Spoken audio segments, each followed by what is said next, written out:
An exciting time around the tri-state because the Bengals open up training camp this coming week. So for everything Bengals, we bring in our Bengals beat reporter and digital sports columnist, Richard Skinner. Skinny, here we are, and the Bengals, an interesting team once again heading into the year. Yeah, and this feels a lot different. I mean, last year was, are they going to get it started? How's it going to look? How's it going to get started? Are we going to get to a preseason? Are we going to get to a regular season?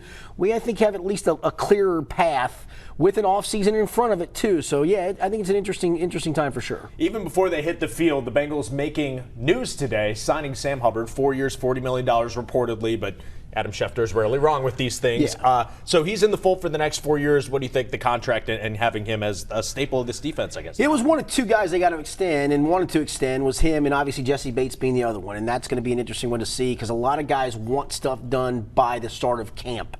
Camp technically doesn't start till Wednesday. We'll see if something happens with Jesse. That obviously for us tomorrow, when we get a chance to talk to front office personnel, the coaching staff, will probably be a line of questioning of how close are you? Do we think something's going to get done? Sam, it took me a little by surprise today. I knew it was in the works, but listen, he's never going to be Michael Strahan coming off the edge, but he's still a very solid three-down player that you can play inside in some situations, and so I think it was a good signing. They needed to get that done. All right, worst case scenario, Jesse Bates does not get the extension by training camp. Is there a reason to panic, or you still feel pretty good if you're the Bengals that you're going to get him long term? Yeah, I think you still got a chance to get him long term. I mean, he is going to be an interesting one from a financial standpoint because he's not made a Pro Bowl, but I think everybody in Pro Football Focus certainly thinks this. He is a Pro Bowl caliber player. Don't think his agent's not going to use that as some leverage. Don't think the Bengals might use a little leverage the other way, going, well, you haven't made one yet. I think they know his value in many ways. He's great with us. That doesn't matter a whole lot, but it matters to us. He's a great community guy. He's a young guy. The other part is, let's not forget, he's young. I think if I'm remembering this off the top of my head, I believe he's younger than Joe Burrow, actually, age-wise, which is just staggering. It'll tell you again, this guy came in the league at an early age, and he's still getting better. So I can't imagine they don't get something done. All right, let's talk storylines for this training camp. Three storylines that we're looking out for. Obviously, first and foremost, the other big news of the day with the PUP list coming out and everything. Joe Burrow not on any injured list, right. And it seems that the knee is good to go.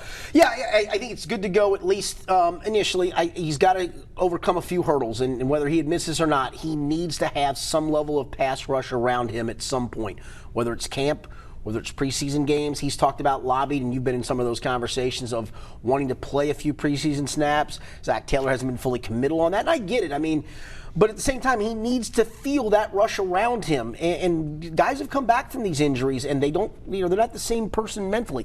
And that's not a knock on Joe. It's just you're a human being. You just had your knee blown out, and you got guys diving around you at your knees.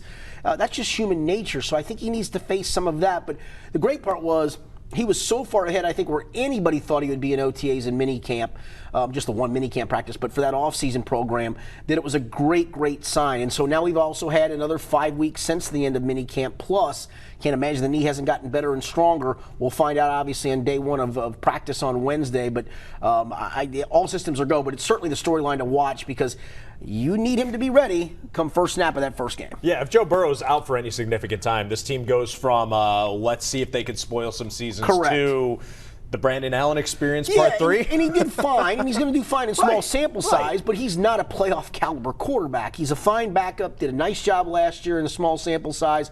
But no, you drafted Joe Burrow number 1 overall in 2020 for a reason as a franchise quarterback, not only leading to a playoff, but you hope leads you to a Super Bowl one day.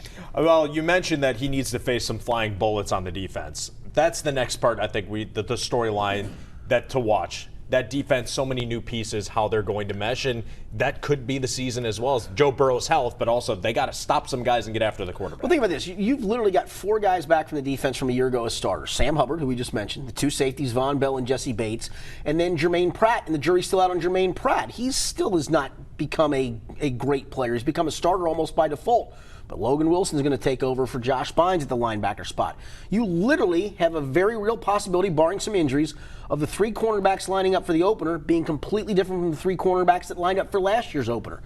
And Trey Hendrickson And I guess, well, DJ Reader I would count, but he didn't play much because of the injury. And then, Larry Ogunjobi, and obviously all those young guys you draft on the line, the rookie linemen at the end spots, and Tyler Shelvin on the inside. So you got a lot of moving parts on that defense that have a month to mesh. That's a quick time to try to mesh. They obviously had some off-season, but wasn't a lot of contact, wasn't a lot of physicality. Now we get to see some of that with preseason games and with some live practice stuff. And our final storyline to watch, you hit on DJ Reader, but Trey Hopkins, the other one. I think the fact that they've gone out and they've invested so much, what seems like, on interior offensive linemen, bringing in more names. They brought in another guy who's played the center position.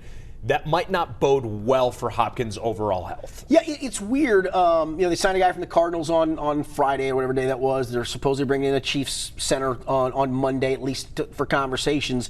You have Billy Price on the roster. You drafted Trey Hill. I get you're trying to get as much depth there as possible just in case, but it does raise some red flags. Now, you mentioned some injured lists, which came out today. Trey Hopkins was not on those, so maybe that's a good sign that Trey's ready to roll, but he's certainly a big piece. Same for DJ Reader. He comes off the quad injury. Neither one of those guys participating in any of the OTAs or the minicamp practice. We saw them work on the side. They look like they were doing well on the side, but you need them both. I mean, those are two anchors in the middle of both lines. DJ Reader on defense, Trey Hopkins at the center spot.